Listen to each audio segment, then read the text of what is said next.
If you've been struggling to swing your standards, meaning they sound very dull and heavy, then I promise you the tip in this video is going to drastically change all of that. It's going to instantly change all of that, in fact. And it's one of the number one things that I don't hear beginner students do and intermediate students do. A lot of tunes are written with whole notes, half notes, and they don't just swing themselves, meaning when you go to play them as a beginner student, it's gonna sound dull and heavy.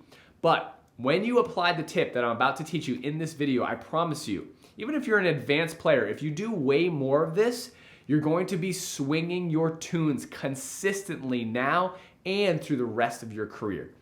My name is Brendan Lowe, creator and founder of Jazz Piano School. Don't forget to go to jazzpianoschool.com to check out all the other amazing free education we have there available. And if you are looking to take some next steps in your jazz piano journey, there is a membership available and courses as well. If you're looking to learn more about my systematic and meticulous teaching philosophies, you can go enroll for a free masterclass by going to jazzpianoschool.com/system. With that being said, let's dive right into this small but mighty tip that's going to help you for the rest of your life. Here we go.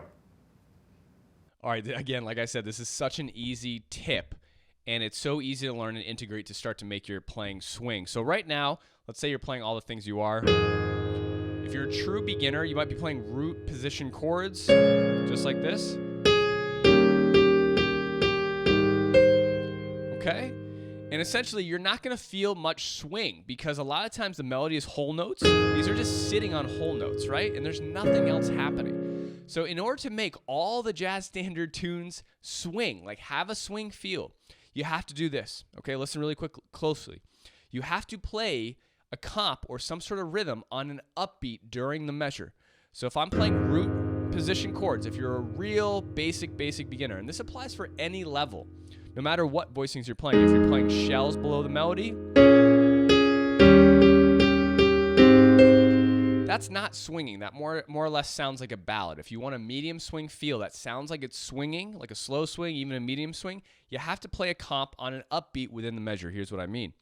So if you're playing on the downbeat of 1, you have to play you can take the same chord you're playing and play it on another upbeat within the measure. So I might go 1, 2, 3, and. Right? 1 and 2 and 3, and. So that one little simple act of playing another voicing on the upbeat is going to make your tune swing. So I might go 1 and 2 and 3, 4, 1 and 2 and 3, 4, 1 and 2 and 3, right?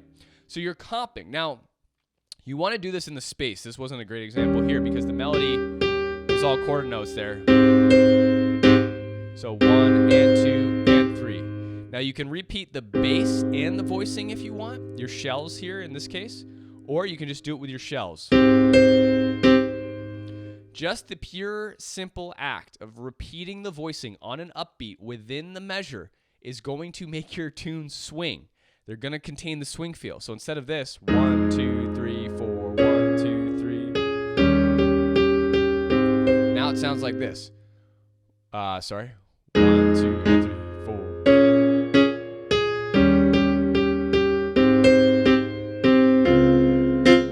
So that upbeat's what gives it the swing feel.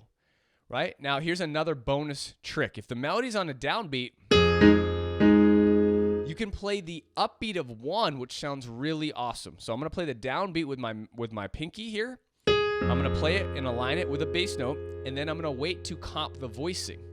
You can also do this if you're a true beginner too. If you're playing a root position chord, instead of playing the root position chord with the melody, play the melody first, and then play your chord and make it pop. So maybe you go 1 and 2 and 3, 4, 1.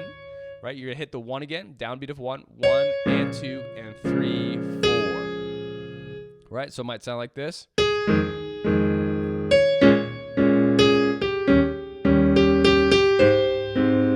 Right? So you're getting those upbeats in there, which is what leads to jazz and jazz standards and jazz in general giving it the feeling of swing. So you're actually swinging your tunes. Regardless, like needless to say, most jazz standards, you have to make them swing. They don't just swing themselves when you play the melody, when you play the chords, right? Which is kind of it's a misconception. Like if you play a jazz standard, it's going to sound like swing. It doesn't happen like that. A lot of melodies are written on downbeats, they're quarter notes, they're half notes, they're whole notes, and nothing's really happening. So to make these tunes swing, to make any tune swing, even if it's a lullaby and you want to give it the swing feel, right?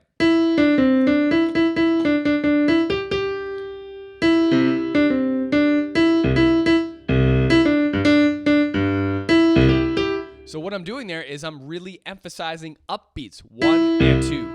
So I'm hitting an upbeat with a bass note, 1 and 2 and 3 and 4. 1 and 2 and 3, 4, 1, 2, 3 and.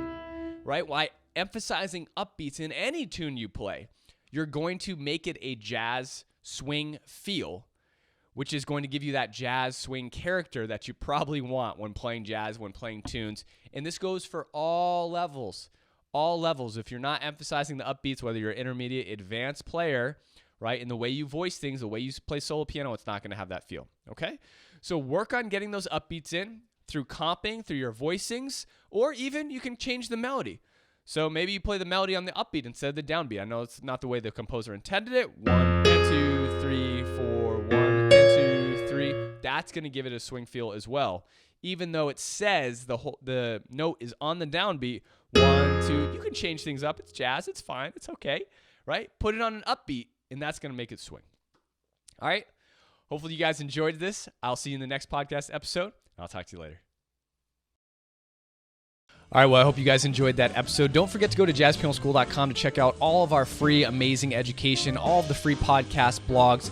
We do have a membership if you're looking to take a next step forward with us, get access to over 1,000 different jazz piano videos, playbooks, mini courses, a main course curriculum, success path, and so much more.